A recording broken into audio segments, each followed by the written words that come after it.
चलो बच्चों, तो आज हम लोग हिंदी में पोयम नंबर 7 देखें ना। हिंदी की हमारी 7th पोयम पोयम का नाम है बादल को घिरते देखा है।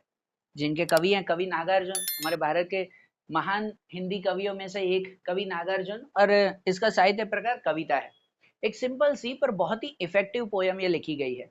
ये जो कवि है ना, कवि नागार्जुन, वो शायद तिब्बत प्रवास के लिए निकले थे। हमारे नॉर्थ साइड जो तिब्बत आया हुआ है, वो तिब्बत के प्रवास के लिए निकले थे, और वहां रास्ते में वो हिमालय के बीच में जो मान सरोवर है, ठीक है ना, वो मान सरोवर हिमालय के सब सरोवरों में से सबसे बेस्ट जो माना जाता है, ठीक है ना, दुनिया की सबसे सुंदर जगहों में से एक जैसे माना जाता है मान सरोवर।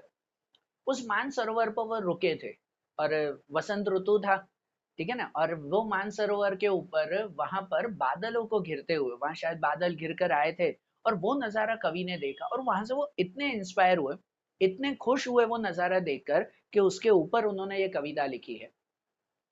और बहुत ही सुंदर कविता उन्होंने जो वहां का डिस्क्रिप्शन किया मानसरोवर का। अब खाली इमेजिन करो कि भाई वो हिमालय के ऊपर, एक तो हिमालय एरिया वहां का सबसे सुंदर एरिया, और वहां पर भी मानसरोवर उससे भी सुंदर जगह, वहां पर खड़े हुए कवि ने जब ये कविता लिखी है, वहां का डिस्क्रिप्शन किया है बहुत ही सुंदर तरीके से। देखो, हम रीड करें तो ही ध्यान आएगा कि कवि क्या कहते हैं। देखो, हम समझे, कहते हैं कि अमल धवल गिरी के शिखरों पर बादलों को घिरते देखा है। अमल धवल गिरी, ठीक है ना, अमल धवल, धवल मतलब वो सफेद कहते हैं, अमल मतलब एकदम प्योर, शांत और सफेद, ऐसे गिरी, ऐसे पहाड़ों के शिखरों पर, शिखर मतलब कि उसके टॉप पर, कि अमल धवल गिरी के शिखरों पर बादलों को घिरते देखा है। छोटे छोटे मोती जैसे उसके शीतल तुहिन कणों को मान सरोवर के उन स्वर्णिम कमलों पर गिरते देखा है, बादलों को घिरते देखा है। क्या कह रहे हैं कि छोटे छोटे मोती जैसे उस शीतल तुहिन कणों को, तुहिन मतलब कहते हैं बर्फ। अब वो बादल गिर रहे हैं तो शायद वहां पर बर्फबारी हो रही है, ठीक है ना, वहां तो नॉर्मल बादल से बारिश भी होती है तो बर्फ की तरह, पर इतना ठंडा एरिया कि वो पानी भी बर्फ बन के नीचे गिरता है। तो वो छोटे छोटे मोती जैसे जो वो बर्फ गिर रही है ना, वो मोती जैसे जो है वो शीतल तुहिन कण, तो वो शीतल एकदम ठंडे और तुहिन वो बर्फीले कण, वो छोटे छोटे पत्थर मोती जैसे जो है वो बर्फ के टुकड़े आसमान से गिर रहे हैं। और वो भी गिर कहाँ रहे हैं पता है? वो गिर रहे हैं मान सरोवर के उन स्वर्णिम कमलों पर गिरते देखा है। मान सरोवर के ऊपर स्वर्णिम सोने की तरह चमकते हुए कमल होता है ना भाई, जहां पर सरोवर या तालाब होता है उसके आसपास जो है वो कमल खिले हुए होते हैं, है ना। एक सजेशन दे रहा हूँ कि कभी आप ट्राई करना, कोई आसपास तालाब या कुछ हो जहां पर कमल खिलते हो, होता है ना, तालाब के या सरोवर के किनारे जो है वो कमल के फूल खिले हुए होते हैं, और वहां का नजारा है ना अलग ही होता है। आप अर्ली मॉर्निंग कभी जाओ, एक सजेशन वो, अर्ली मॉर्निंग वहां पर जाओ तालाब के किनारे, जहां पर एक कमल के फूल खिले हुए, सनराइज होता है ना उस वक्त, वहां पर आप आधा एक घंटा बैठो, और जो वो पूरे तालाब में कमल के फूल हो ना, बहुत सारे हैं भाई, 40 50 100 फूल एक साथ जहां पर हो, और वहां बैठो आप, और वहां पर बैठकर एक एक जो है वो कमल के फूल को खिलते हुए देखो आप, कि वो सुबह का नजारा होता है ना, कि जहां पर जो है वो एक एक करके कमल के फूल खिल रहे हैं, क्या नजारा होता है। कहते हैं भाई इससे सुंदर नजारा और कहीं नहीं, कि मस्त वो कमल के फूल एक एक पूरी तरह से जो है वो ऐसे पत्ते खिलते हुए, शाम होते हैं वो कमल के पत्ते फिर से मुरझा जाते हैं, वो सुबह वो जब खिलते हैं ना, ऐसे 100 फूल सामने हो और एक एक करके मस्त जो है वो फूल खिल रहे हैं, वो जो तालाब का नजारा, वो अलग ही लेवल का है।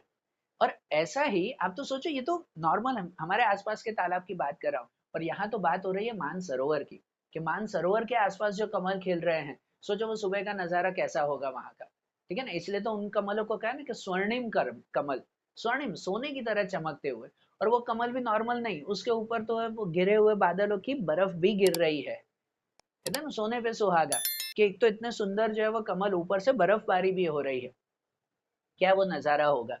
फिर से वो रीड कर रहा हूँ, समझना, कि छोटे छोटे मोती जैसे उसके शीतल तुहिन कणों को, शीतल तुहिन शीतल ठंडे बर्फ के कणों को मान सरोवर के उन स्वर्णिम कमलों पे गिरते हुए देखा है, बादलों को घिरते देखा है, ठीक है। फिर दूसरा जैसे डिस्क्रिप्शन दे रहे हैं कि तुंग हिमालय के कंधों पर छोटी बड़ी कई झीलें हैं। तुंग हिमालय, तुंग मतलब कहते हैं एकदम हाइटेड, एकदम जो है वो ऊंचे, के ऊंचे हिमालय के कंधों पर छोटी बड़ी कई झीलें हैं। झील मतलब वही सरोवर तालाब जो हम कहते हैं, है ना। डिस्क्रिप्शन कैसे, वही है ना कि हिमालय पहाड़ों पर बहुत सारे सरोवर, बहुत सारे तालाब हैं। तो वो तुंग हिमालय के कंधों पर, हिमालय इतना ऊंचा और उसके बीच में उसके कंधों पर, शोल्डर्स पर जो है वो जैसे छोटे बड़े कई तालाब आए हुए, कई झीलें हैं, उनमें से एक ये मानसरोवर है। तो तुंग हिमालय के कंधों पर छोटी बड़ी कई झीलें हैं, उनके श्यामल नील सलील में, उनके श्यामल नील सलील में, है ना। श्यामल नील मतलब कह सकते हैं कि वो एकदम चमकता हुआ नील, एकदम क्या कहते हैं ब्लूइश टाइप।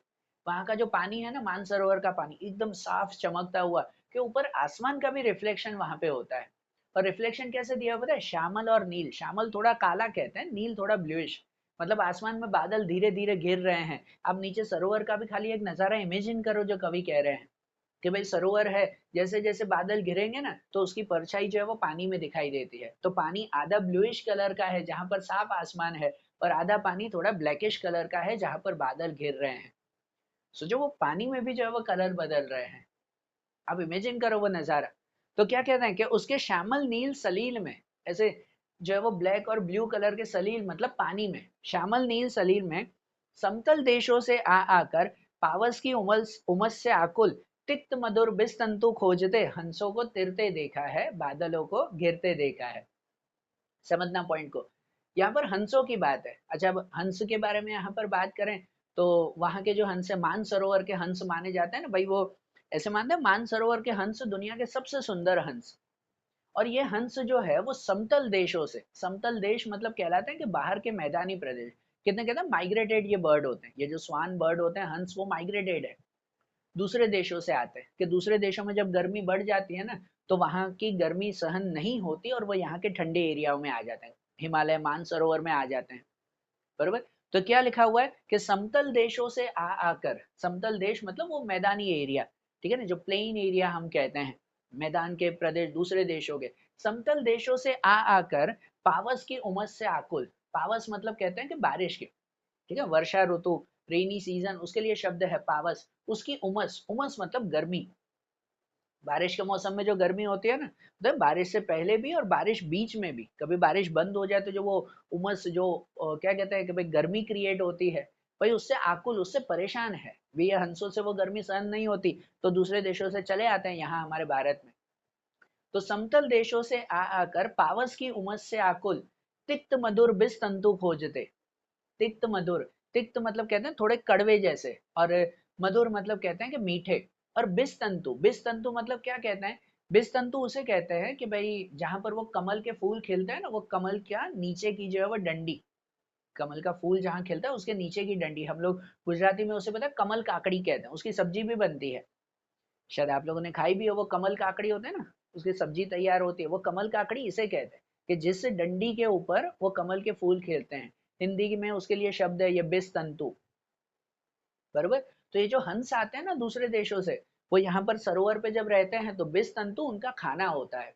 कि ऊपर कमल के फूल तो हट गए, कोई ले गया, या समझो शाम को मुरझा गए, तो बाकी की जो डंडी बच जाती है ना, ये उनका खाना है। हम भी तो खाते हैं ना उनकी सब्जी बनाकर, बरोबर ना, कमल का आकड़ी खाते हैं, ये हंसों का भी खाना है।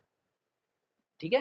तो देखो अब मैं फिर से रीड कर रहा हूँ कि ये पूरे पोयम वो क्या कह रहे हैं, जो ये पैराग्राफ हंसों का बता रहे हैं कि तुंग हिमालय के कंधों पर छोटी बड़ी कई झीलें हैं। इमेजिन करना कि तुंग हिमालय, इतने ऊंचे हिमालय के कंधों पर छोटी बड़ी कई झीलें हैं, उनके श्यामल नील सलील में, उनके ब्लू ब्लैकिश पानी में, उनके श्यामल नील सलील में समतल देशों से आ आकर पावस की उमस से आकुल तिक्त मधुर बिस तंतु खोजते उस हंसों को तिरते देखा है, बादलों को घिरते देखा है। कवि ने वो नजारा देखा है कि वहां पर जो है वो हंस तैर रहे हैं, कौन सा पानी, ब्लू एंड ब्लैकिश टाइप पानी, और वो हंस यहाँ वहां बिस तंतु को खोज रहे हैं, अपना खाना ढूंढ रहे हैं। तो अब नजारा इमेजिन करो ना, कितना सुंदर होगा, मानसरोवर पे तैरते हुए हंस, ऊपर बादल, और क्या चाहिए फिर उन्हें। तो ऐसा नजारा उन्होंने देखा है। और दूसरा वो क्या इमेजिन कर रहे हैं, वो बता रहे हैं कि ऋतु वसंत का सुप्रभात था, मंद मंद था अनिल बह रहा। ऋतु वसंत का सुप्रभात था, वसंत ऋतु की सुबह थी वो, और मंद मंद अनिल बह रहा, मंद मंद मीठा मीठा जो है वो धीरे धीरे अनिल मतलब कि हवा चल रही, धीरे धीरे ठंडी ठंडी हवा चल रही थी वहां। बालारोण की मृदु किरणें थी। बालारोण शब्द कितना अच्छा यूज किया है उन्होंने। बालारोण, बाल अरुण शब्द है, बाल अरुण, अरुण मतलब सूर्य को कहते हैं। बाल सूर्य, सूर्य भगवान को जो है वो एक बालक की तरह डिस्क्राइब किया हुआ है। क्यों बालक की तरह, क्योंकि अभी सनराइज हो रहा है, तो सनराइज होते वक्त जो है वो सूरज की रोशनी इतनी नहीं होती, तो उस सन को इन्होंने बालक की तरह, एक बच्चे की तरह डिस्क्राइब किया हुआ है, कि जब सनराइज एकदम हो जाता है, ऊपर आ जाता है ना दिन के समय में, तब उसकी रोशनी तेज हो जाती है, सुबह तो वो सूर्य एक बच्चे की तरह है, ठीक है ना, ये डिस्क्रिप्शन है कि भाई बालारुण की मृदु किरणें थी, ठीक है ना, कि वो बालक सूर्य की जो है वो मीठी मीठी किरणें, ठंडी ठंडी किरणें वहां आ रही थी, और अगल बगल स्वर्णाभ शिखर थे। और अगल बगल मतलब जहां पर भी देखो स्वर्णाभ मतलब सोने की तरह चमकते हुए शिखर पहाड़ थे, है ना, मानसरोवर के किनारे आप खड़े हो, इमेजिन करो, आसपास जहां देखो दूर दूर तक हिमालय पहाड़ दिखाई दे रहे हैं, और सब जब वो सनलाइट आती है ना, सन रेज, तो सन रेज की वजह से सब पहाड़ों की टोपियां जो है वो एक मस्त सोने की तरह चमकती हुई दिखाई देती है। तो अगल बगल स्वर्णाभ शिखर थे। सोचो वो डिस्क्रिप्शन कितना अच्छा दिया हुआ है, वो 4 लाइन जो लिखी हुई है कि ऋतु वसंत का सुप्रभात था, मंद मंद अनिल बह रहा था, बालारोण की मृदु किरणें थी, और अगल बगल स्वर्णाभ शिखर थे। और ऐसे में एक दूसरे से विरहित हो, अलग अलग रहकर ही जिनको सारी रात बितानी होती, निशा काल से चिर अभिशापित, बेबस उन चकवा चकई का बंद हुआ क्रंदन। अब ये जो पूरा मैंने रीड किया, अब इसमें जो डिस्क्रिप्शन है, चकवा चकई बर्ड है। अब इन बर्ड्स के बारे में थोड़ा समझना है। चकवा और चकई, ये जो बर्ड के बारे में कहते हैं ना, ये कपल बर्ड है। ये पंखी हमेशा जोड़े में रहते हैं, कपल में रहते हैं, और इनकी बहुत सारी कहानियां हैं हमारी हिस्ट्री में। इसकी बहुत सारी कहानियां हैं। रियलिटी ऐसी है कि चकवा चकई बर्ड होता है ना, वो पूरा दिन सनराइज होने से सनसेट तक पूरा दिन वो साथ में रहते हैं, लेकिन जैसे ही सनसेट होता है ना, तो ये दोनों बर्ड अलग अलग हो जाते हैं। दोनों बर्ड अलग अलग हो जाते हैं, और जैसे सनराइज हुआ वो फिर से एक हो जाते हैं। तो ये जो कपल बर्ड है ना, वो पूरा दिन साथ में रहते हैं, ठीक है ना। ये भी हमारे इंडिया में ये भी माइग्रेटेड बर्ड्स हैं, हमारे आसपास माइग्रेटेड होते हैं, ठंडी के मौसम में दिखाई देते हैं। और क्या कह सकते हैं कि भाई जहाँ पर हिमालय जैसे पहाड़ हैं, तो वहां पर ये अक्सर दिखाई देते हैं, ठीक है, दूसरे देशों से आते हैं यहाँ पर ये बर्ड, ठीक है। और ठंडी के एरिया जहाँ पर हो ना, वहां ज्यादा दिखाई देता है। तो चकवा चकई बर्ड की खासियत है कि वो पूरा दिन साथ में रहते हैं, सनसेट होते ही वो दोनों पंखी अलग अलग हो जाते हैं। हमारे इंडियन कल्चर में ऐसी काफी कहानियां हैं कि जिनमें ऐसे मानता है कि चकवा और चकई बर्ड को श्राप मिला हुआ है कि भाई वो रात में साथ में नहीं रहेंगे, तो वो कपल रात में हमेशा अलग रहते हैं, बरोबर। और जब वो अलग रहते हैं ना, तो वो पूरी रात एक दूसरे को जैसे बुलाते रहते हो। चकवा चकई बर्ड पूरी रात एक दूसरे को बुलाते रहते हैं, है ना, कि भाई वो जैसे नहीं कहते जुदाई में अलग हो गए और एक दूसरे को याद करते हो, पूरी रात बुलाते रहते हैं, और सुबह होते ही वो आपस में वापस पास में आ जाते हैं। बराबर। रियलिटी उसकी ऐसी है, साइंटिफिक रीजन या रियलिटी कहें, कि चकवा चकई बर्ड ऐसे हैं जो पूरी रात खाना ढूंढने निकलते हैं, सुबह वो खाना नहीं ढूंढते। बाकी के पंखी क्या करते हैं कि सुबह के समय में खाना ढूंढते हैं, रात को वो आराम करते हैं, जबकि चकवा चकई बर्ड वो पूरी रात खाना ढूंढते हैं और सुबह के समय सो जाते हैं, साथ में कपल बर्ड की तरह जो है वो आराम करते हैं वो। तो रात के समय खाना ढूंढने निकलते, जब खाना ढूंढने निकलते हैं ना, तब उस वक्त वो आवाज करते हैं। अब कभी ऐसे ठंडे एरिया में कहीं जाओ ना जहाँ ये बर्ड्स दिखाई दे, पर रात में जाना, तो रात में इन पंखियों की आवाज आती है, और पूरी रात आवाज चलती रहती है। पूरी रात ये पंखी जो है वो आवाज, एक दो पंखी हो ठीक है, पर ऐसे झुंड में हो, तो झुंड में ऐसे पंखी हो, तो ऐसे पंखी पूरी रात आवाज करते रहते हैं। तो उसके बारे में कहानी है कि जैसे इन पंखियों को श्राप मिला हुआ है, ये पंखी पूरी रात अलग अलग रहते हैं, और जो है वो पूरी रात एक दूसरे को याद में बुलाते रहते हैं। तो वो कहीं याद में नहीं बुला रहे, वो अपनी आवाज करते हैं पूरी रात कि हाँ भाई हम यहाँ खाना ढूंढ रहे हैं, हम यहाँ पर हैं, ठीक है ना। ऐसी ये रियलिटी है। पर वो जो कहानी है ना, उस कहानी को इन्होंने क्या कहते हैं, पोयम के वे में डिस्क्राइब किया है कि वहां मानसरोवर पे भी ये पंखी हैं, चकवा और चकई। क्या कहते हैं, अब मैं फिर से रीड कर रहा हूँ। कहते हैं कि एक दूसरे से विरहित हो, एक दूसरे से विरहित, विरहित मतलब जुदा होकर, अलग अलग रहकर ही जिनको सारी रात बितानी होती, कि भाई अलग अलग रहकर ही इनको पूरी रात बितानी है। निशा काल से चिर अभिशापित, कि निशा काल से हमेशा से चिर अभिशापित, चिर अभिशापित मतलब क्या कह सकते हैं कि हमेशा से जिनको जिनको जो है वो श्राप मिला हो, भाई पैदा होते ही जिनको श्राप मिला हुआ हो वैसे, बरोबर। कि भाई एक दूसरे से विरहित हो, अलग अलग रहकर ही जिनको रात बितानी है, निशा काल से चिर अभिशापित, कि अलग रहकर ही इनको रात बितानी है, ऐसा हमेशा से इनको श्राप मिला हुआ है। बेबस उन चकवा चकई का, बेबस मतलब वो परेशान ऐसे चकवा चकई का, बंद हुआ क्रंदन, कि सुबह होते ही उनका क्रंदन, उनका रोना बंद हुआ। तो अब ये इमेजिन कर रहे हैं कि सुबह हुई ना भाई, पूरी रात उस मानसरोवर के पास इन चकवा चकई की आवाजें आती हो, भाई जैसे नहीं वो दोनों एक दूसरे को बुला रहे हो, कपल बर्ड, पूरी रात आवाज थी, और सुबह होते ही इनका क्रंदन बंद हुआ, मतलब सुबह होते ही इनकी आवाज बंद हो गई, कि वो कपल बर्ड्स वापस जो है वो साथ में आ गए सनराइज होते ही। लेकिन आगे कितना अच्छा वो बात कहते हैं फिर उनमें उस महान सरोवर के तीरे, लेकिन फिर से उसी महान सरोवर के तीरे, तीर मतलब किनारे पर, उस महान सरोवर के किनारे पर शैवालों की हरी दरी पर, शैवाल, शैवाल किसे कहते हैं, तो शैवाल जो है वो लील को कहते हैं, फंगस कहते हैं ना, तो सरोवर के किनारे वो हरे कलर की जो है वो घास आ जाती है, आ जाती है ना वो हरे कलर की घास, एल्गी कहते हैं, एल्गी फंगस कहते हैं वो एक तरह का, ठीक है ना, उसे हिंदी के लिए शब्द है वो शैवाल, वो हरी घास सरोवर के किनारे। तो कहते हैं कि फिर उनमें उस महान सरोवर के तीरे, उस महान सरोवर के किनारे पर शैवालों की हरी दरी पर, दरी मतलब चादर, कि जैसे वो हरे कलर की चादर बिछी हुई है किनारे पर, और प्रणय कलह छिड़ते देखा है, बादलों को घिरते देखा है। प्रणय कलह, प्रणय कलह मतलब कि वो प्यार का झगड़ा वो छिड़ते हुए देखा है।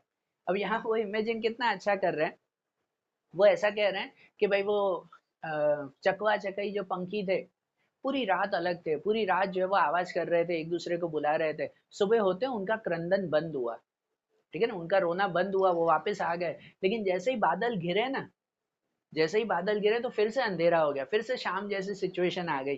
तो उन पंखियों को ऐसे लगा कि भाई फिर से अंधेरा हो गया और फिर से हमें जो है वो अलग होना पड़ेगा, इसलिए वो आपस में झगड़ रहे हैं, बरोबर। अब वो अंधेरा हुआ है बादलों की वजह से, सनसेट नहीं हुआ है, बादलों की वजह से अंधेरा हो रहा है, धीरे धीरे अंधेरा हो रहा है वो, बरोबर। और उन पंखियों को क्या लग रहा है, वो नादान मासूम पंखी, उन्हें क्या लग रहा है कि नहीं यार फिर से सनसेट हो गया, हम अभी तो मिले थे सनराइज होते, इतनी जल्दी फिर से अलग होना है, और उसकी वजह से प्रणय कलह है, मतलब उनमें झगड़ा हो रहा है। तो कितना अच्छा वो डिस्क्रिप्शन उन्होंने दिया है, कितनी अच्छी इमेजिनेशन की है कि सुबह होते ही वो पंखी साथ में हुए थे, लेकिन उसी वक्त बादल घिर रहे हैं, तो वो पंखी फिर से झगड़ रहे हैं कि अभी तो हम साथ में हुए, इतनी जल्दी शाम हो गई, हमें फिर से अलग होना है अब, बरोबर।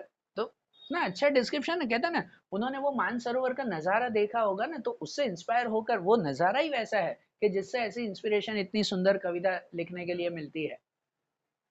तो जो कविता में डिस्क्रिप्शन था, कमल के फूल, हंसों का डिस्क्रिप्शन, आसपास के पहाड़, चकवा चकई जैसे बर्ड, ठीक है ना, तो कितना सुंदर वो डिस्क्रिप्शन था, ठीक है। एक बार फिर से ये पूरी पोयम आप रीड करो और माइंड में इमेजिन करो कि वहां का नजारा कैसा होगा वो, ठीक है ना।